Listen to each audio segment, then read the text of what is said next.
اللي فاتوا ماتش كولومبيا واوروجواي في قبل النهائي بتاع كوبا امريكا. فاتوا كتير جدا، ماتش كان ضرب نار.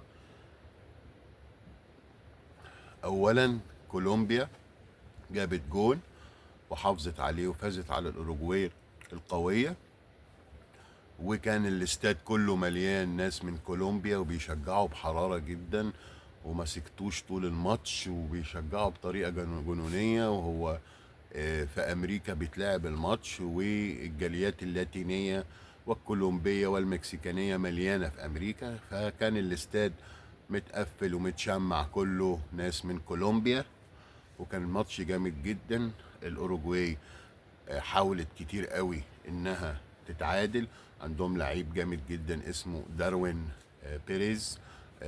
ده لعيب جامد، وحتى بعد والاوروجواي هجمه كلها وبتاع، كولومبيا ضيعت جونين ما يضيعوش، وكان حته ماتش جامد جدا. خلص 1-0 لكولومبيا عشان تلاعب بعد ساعات الارجنتين في نهائي كوبا امريكا. كوبا امريكا ولع على الاخر.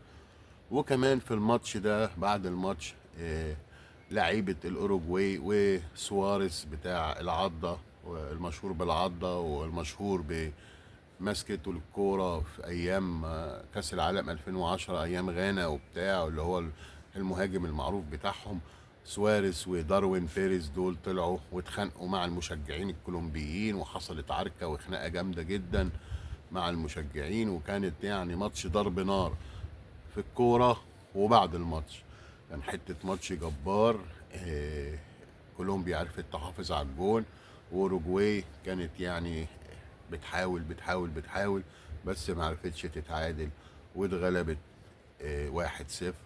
وكده كولومبيا مع الجمهور المجنون بتاعها والجالية الكولومبية قوية جدا هناك هتلاعب الأرجنتين بعد ساعات على نهائي كوبا أمريكا. يا ريت تشوفوه، ماتش هيبقى ضرب نار نار نار.